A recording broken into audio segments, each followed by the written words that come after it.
esposa también fuera libre al 7º año, pero se iba de esposa y quedaban los hijos, y los hijos seguían siendo su señora, así que tenían que quedarse esperando hasta que los hijos pudieran también salir libres.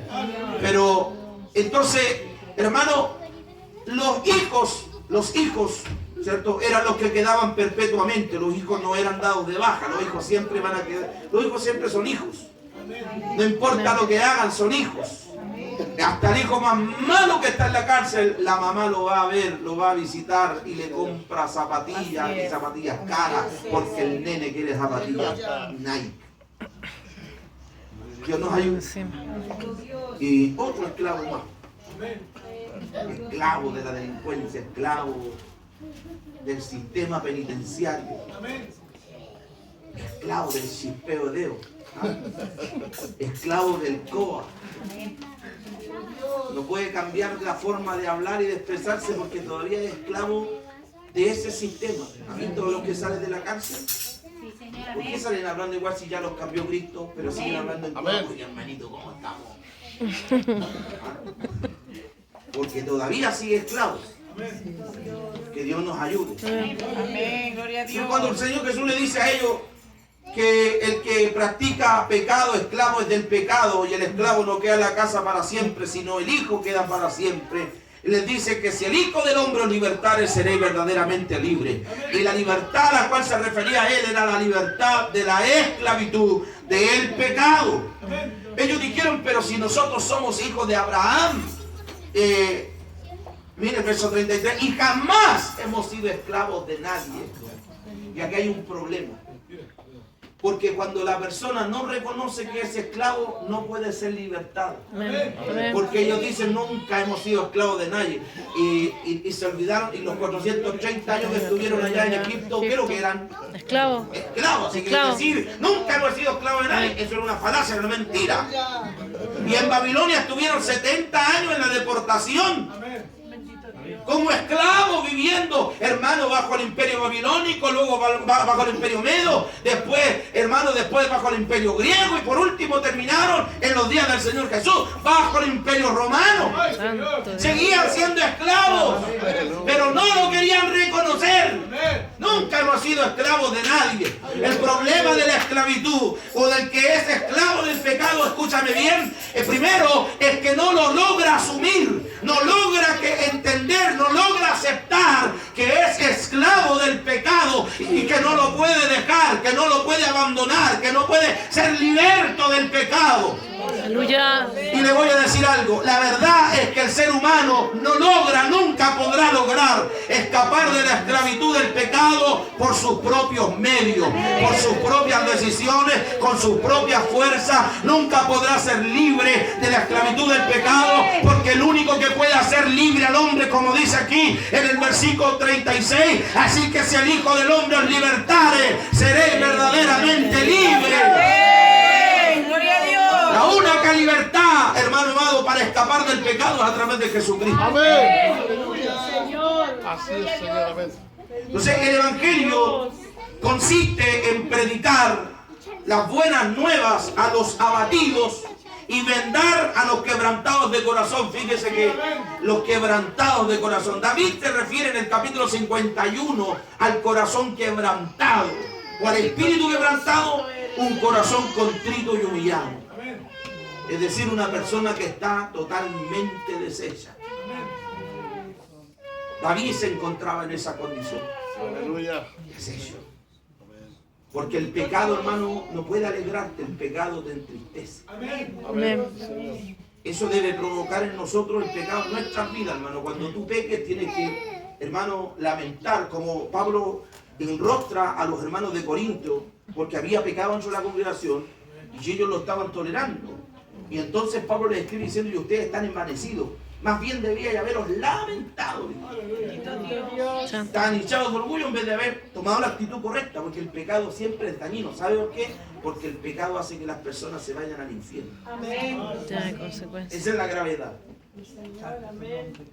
Usted puede deberle plata al banco, pero más allá de la cárcel no vaya a pasar. Pero tú tienes cuentas pendientes en la eternidad y te vas al infierno. Así es. Y nadie te podrá sacar. Amén. Que Dios nos ayude. Amén. Entonces, amados hermanos, la persona que está quebrantada de corazón a causa del pecado, a causa de la ruptura, a causa del dolor, de los sentimientos, fíjese que los corazones rotos hay por montones, hermano. Amén. Un montón de corazones destruidos.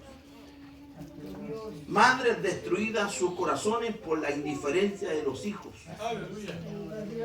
por las mañas de los hijos. Y ahí hay una raíz de amargura, porque la mamá lo tiene que tolerar, lo tiene que soportar. Que los chicos lo tienen aquí a la mamá. La tiene ya no tiene pelo la mamá, ya no le quedan pelos net, tiene puras canas porque la tiene enferma la mamá, la vuelve loca todos los días. Y eso se va amontonando, se va acumulando dentro del corazón y se van generando raíces de amargura que van provocando, hermano amado, un daño dentro del corazón. Y esos corazones, hermano amado, tienen que ser reparados. El Evangelio también es diseñado, está pensado, hermano amado, en vendar. Fíjate aquí la expresión de Isaías capítulo 61, verso 1 es vendar a los quebrantados de corazón. Hay que vendarlo, fíjate. Cuando usted tiene una herida expuesta, tiene que ponerle una venda para que no entre infección, para que no esté a la intemperie, para que pueda cicatrizar, para que pueda sanar. Usted tiene que vendar. Desinfectar también. Hay que envolver el corazón que está hecho pedazo. Y es un proceso largo, es un proceso de restauración, no es un proceso de la noche a la mañana. Así como, hermanos, son los procesos dentro de las relaciones matrimoniales o de las relaciones, ¿cierto?, de los noviazgos, hermano. No son problemas que se solucionan de un día para otro, no son cosas que se reparan de un día para otro.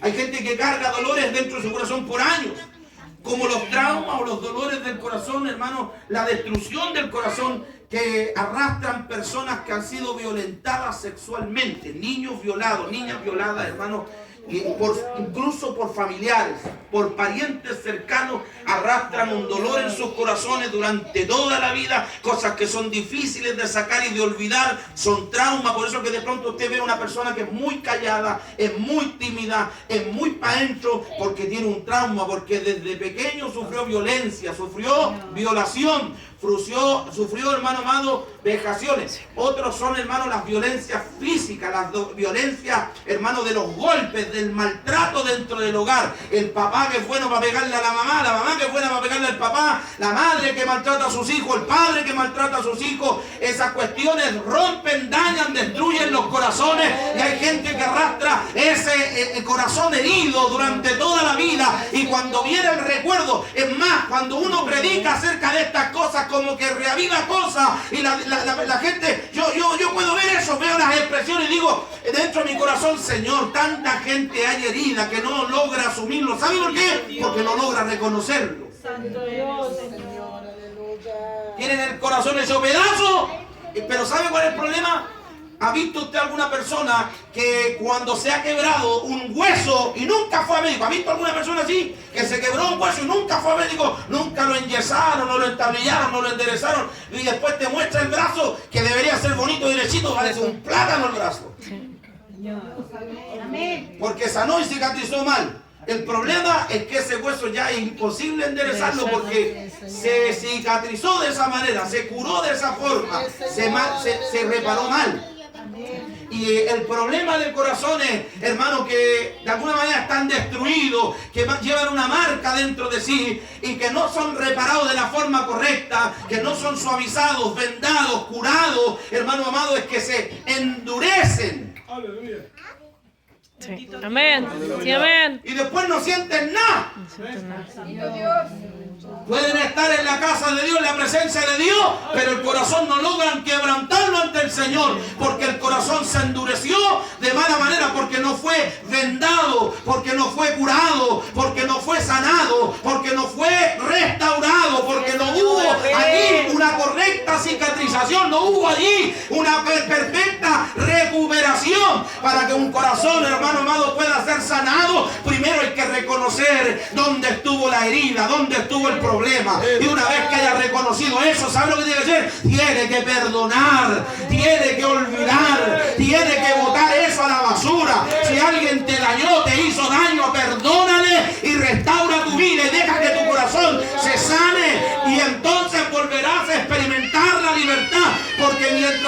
corazón esté así, se va endureciendo y no logras alcanzar la bendición de Dios. Dios te habla y tú no le obedeces a Dios. ¿Sabes por qué? Porque tu corazón está endurecido. Por todas las cosas que te han pasado. Pastor, pero lo que yo he vivido es doloroso. Mira, una hermana decía así: pastor, que usted supiera. ¿Qué le pasó, mi hermana? Es que si usted supiera, pastor. ¿Pero qué le pasó? Cuénteme. Ay, si yo le contara, sí, pues, hermana, cuénteme qué es lo que le pasó. Pero si usted supiera lo que me pasó. Ya, pero cuénteme lo que le pasó. Es que hace 50 años. Ah, pero hermana, hace 50 años. Son cosas que pasaron hace 50 años, ya olvídelas. Amén. Es que este hermano, qué problema que tienen matrimonialmente, se acuerdan del fracaso, el problema que tuvieron hace 50 años atrás. Olvídate, o sea, da vuelta a la página, sana ese corazón, no pueden seguir las raíces de amargura. Desarraiga el árbol sin hojas. Amén. Ese árbol seco sin fruto, desarraígalo, bótalo, quémalo, destrúyelo. Amén. Porque ¿cómo hacer siempre que sea estar acordando de esas cosas del pasado, del ayer? Amén. Tiene que perdonar. Amén. Tiene que seguir adelante. Usted no puede quedarse pegado en el pasado. Amén. Amén. Que Dios nos ayude. Amén. Entonces, ¿por qué no se puede avanzar? Porque el corazón no fue nunca vendado. Nadie provocó contención. ¿Sabe lo que nosotros buscamos en Dios? Yo como pastor, cuando yo me enfrento a una situación de ruptura matrimonial, yo lo que más procuro siempre es que haya restauración. Amén. Yo no puedo aconsejarle a alguien: no, abandone, déjelo, vayas. No, yo no puedo hacer eso. Amén. Hay gente que le dice: ay, búsquese otro mejor, si hay mucho. ¿Cómo es eso? No puedo hacer eso. Tengo que buscar siempre que haya restauración. Que Dios nos ayude. Porque tengo que reparar la vida. ¿Se imagina Dios dijera: no, este está lleno de callos, dejémonos a otro? ¿Se imagina el Señor usted lo deja botado porque usted es un callo? Se porta mal, es mañoso, desordenado, desobediente, delincuente, mentiroso, malo, asesino, ladrón, adulto, etc. ¿Se imagina el Señor y dice: no, este es un problema?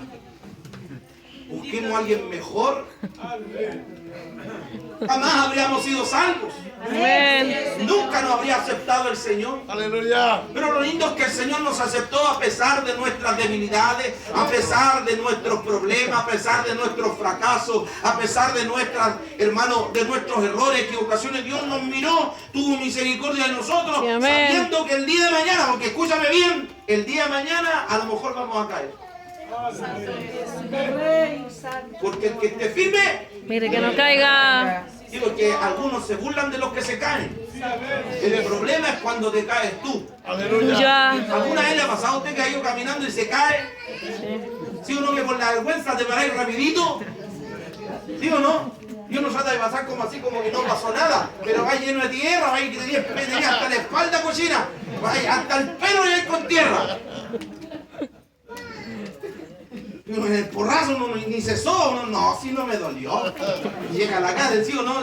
Así el cuero remangado para arriba, todo pelado, las rodillas, los codos. No, no me dolió, íntegro, siempre íntegro. Siempre una dama, dice la señorita. ¿Ah? Claro, nosotros en el colegio le llaman suate para callado. Que Dios nos bendiga. Luego de, hermano, vendar los corazones quebrantados, la misión del Evangelio, porque el Evangelio pretende reparar y sanar todas esas áreas. El área matrimonial le pertenece a Dios, sépalo. Amén. El matrimonio, hermano, es algo que viene de parte de Dios. Usted no puede... Y esto es un consejo para la señorita, para los jóvenes. Aquí usted no salga a elegir, no salga a buscar así, que es lindo, que es bonito. Ore a Dios y diga al Señor: ¿cuál es el que tú tienes para mí? Y cuando Dios se lo muestre, ore por él para que no se tuerza y para que permanezca. ¿Sí? Amén. Y una vez que, hermano, Dios le hable y le diga, cásate, usted se case y sepa que va a tener un compañero al lado suyo y no un cacho al lado suyo. Amén. ¿Cuánto hay que escuchar ese amén? Bendito Dios. Aleluya. Sí, digo, amén. Me dolió, sierva.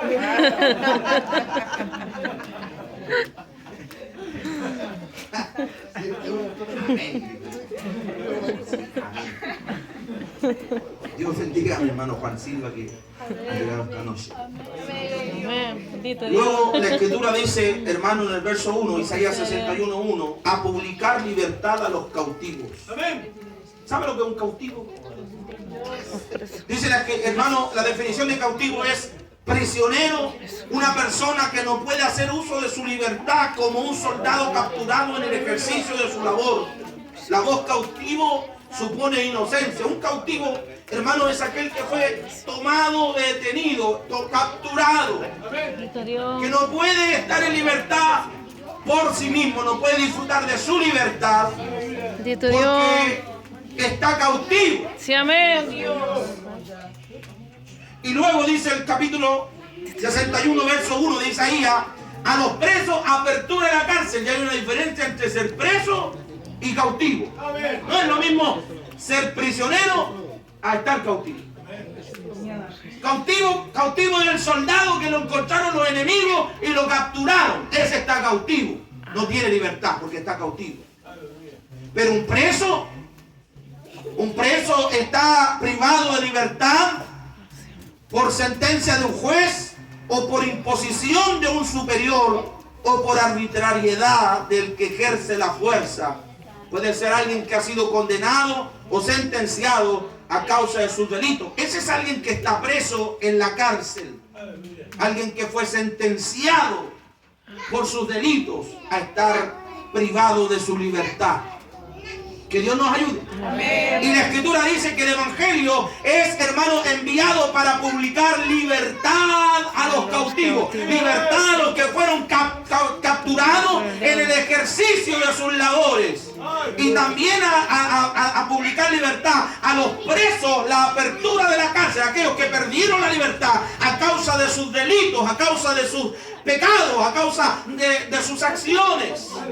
Libertad para los que hicieron lo malo, libertad para los que fueron capturados en el ejercicio de su labor. Cautivos y prisioneros, hermano, el evangelio pretende darle libertad a ambas personas. Aquel que cayó cautivo, hermano amado, en el ejercicio de su labor, y aquel que ha sido prisionero o está encarcelado a causa de sus delitos. El evangelio del Señor Jesucristo provee libertad para ambos. El problema, hermano amado, radica en que las personas no quieren asumir la esclavitud o la dependencia al pecado. No quieren, hermano, no quieren asumir que están cautivos del pecado. No quieren asumir que están presos en el pecado y no pueden salir de allí.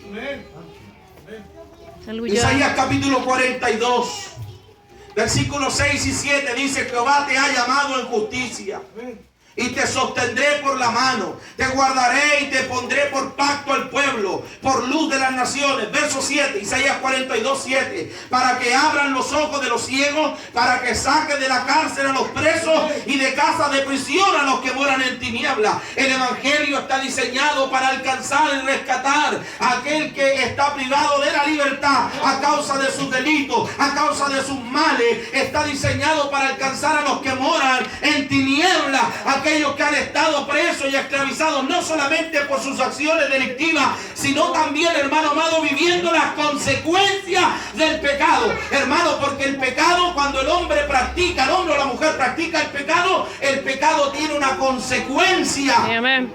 Amén. Que Dios nos ayude. El pecado es dañino.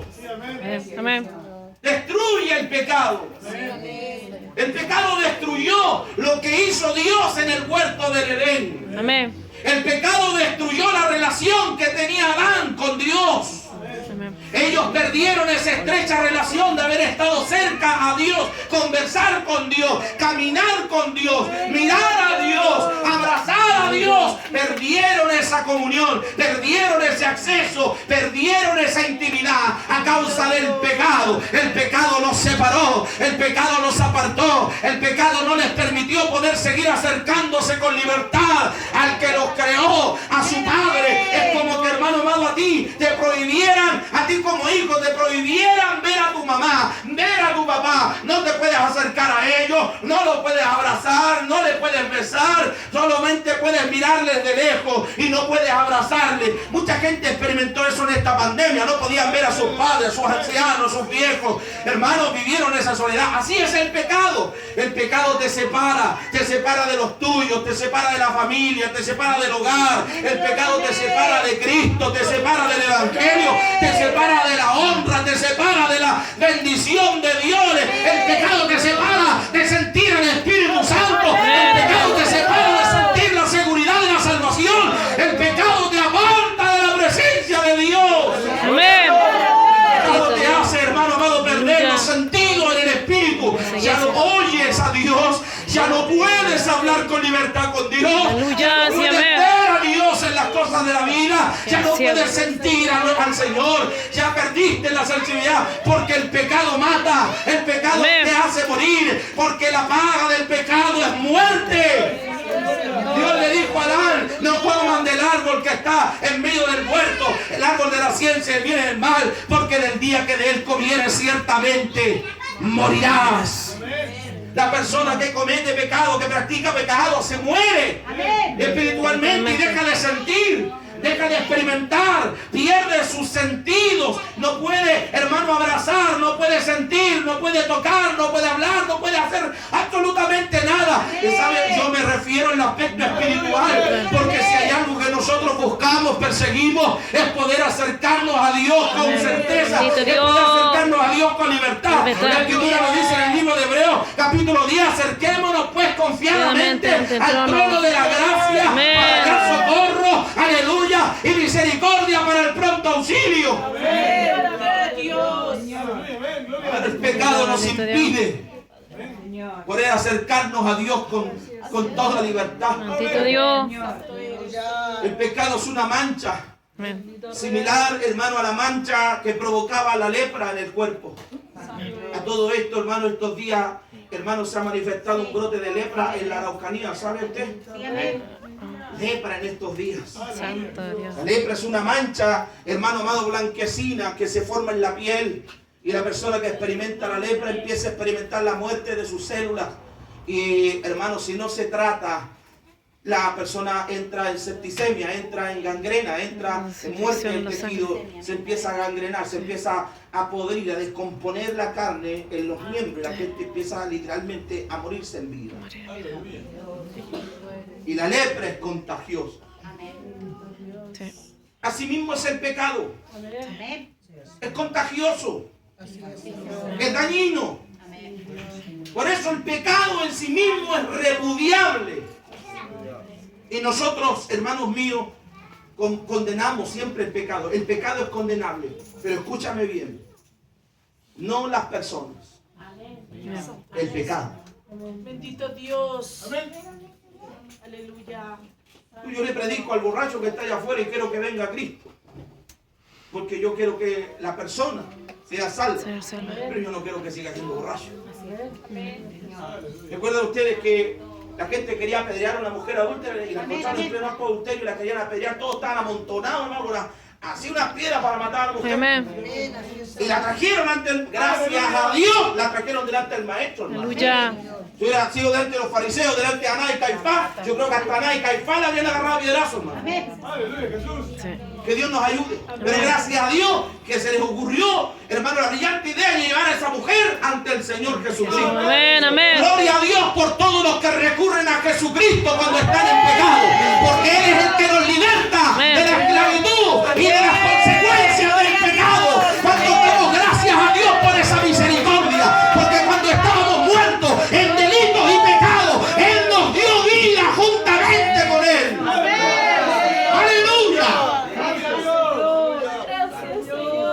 ¿Usted nos recuerda cuando estaba en pecado?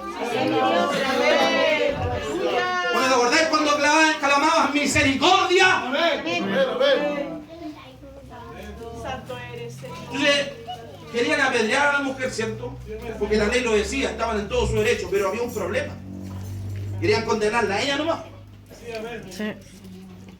Pero no querían hacer justicia, sino que querían, hermanos, traicionar a Jesús. Querían ahí agarrar al maestro. La ley decía que tenían que morir las dos personas.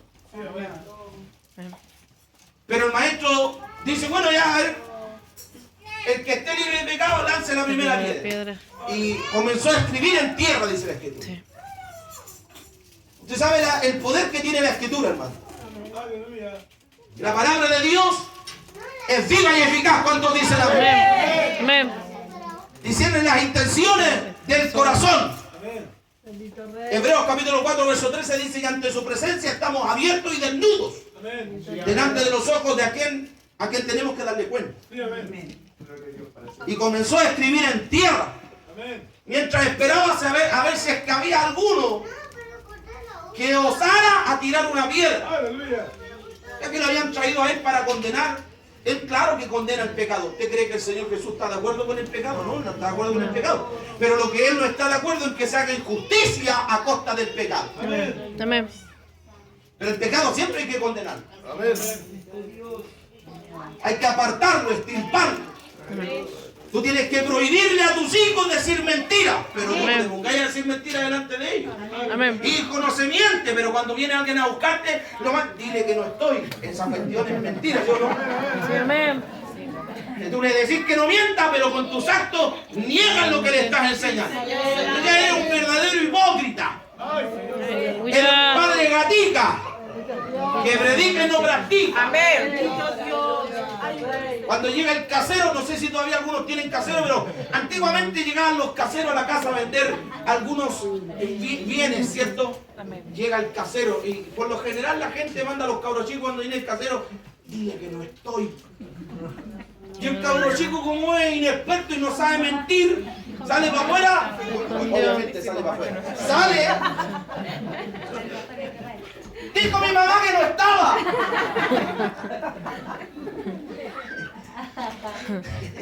Porque es más fácil se pilla No a mentiroso. un mentiroso. Ya, ladrón. Que Dios nos ayude. Entonces, hermano, Jesús vino a publicar nuestra libertad. Él vino a publicar la libertad de los cautivos, a publicar la apertura de las cárceles. ¿Sabe por qué? Porque en el sistema de Dios, en el reino de Dios, no existen las cárceles. Usted mira la historia y haga el ejercicio, hermano amado. Ya. Usted va a la historia y busque usted avivamiento en Gales. ¿Han leído acerca del avivamiento en Gales? Cómo Dios usó a un joven muchacho, ¿cierto?, de 20 y tantos años, llamado Evan Roberts, en la isla de Gales. Y este muchacho sintió del Espíritu de Dios ponerse a orar y ayunar y a buscar de Dios. Y empezó a buscar a Dios y se empezaron a sumar, porque cuando hay alguien que busca a Dios, siempre hay alguien que se pega allí. Amén. Porque lo de Dios, hermano, siempre se impregna, así como también el pecado también se impregna. Y Evan Roberts empezó a buscar al Señor y empezó a buscar a los jóvenes, empezaron a orar, a ayunar, y de pronto en la iglesia pidieron una oportunidad al pastor y dijeron: pastor, queremos, le pidieron una oportunidad al pastor. Y pasó adelante y el hermano empezó a manifestar lo que Dios le estaba ordenando hacer. Y entonces dijo: le invito a orar. Y él comenzó a orar esta oración re sencilla que decía: dobléganos, Señor.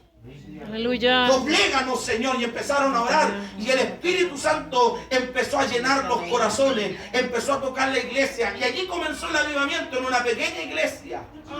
Donde había poquitos hermanos, donde estaban los de siempre. Y el Espíritu Santo, hermano, empezó a doblegar los corazones. La gente empezó a orar, empezó a ayunar, empezó a buscar de Dios. El Espíritu Santo se derramó. La gente comenzó, los niños comenzaron a hablar en lengua, los jóvenes comenzaron a hablar en nuevas lenguas. El Espíritu Santo empezó a moverse de una forma tan gloriosa y maravillosa, trayendo libertad, hermano amado, que los jóvenes salieron a la calle a predicar y hablaban en lengua, y la gente oía, y entonces eran cautivadas por el Espíritu Santo y venían a Cristo.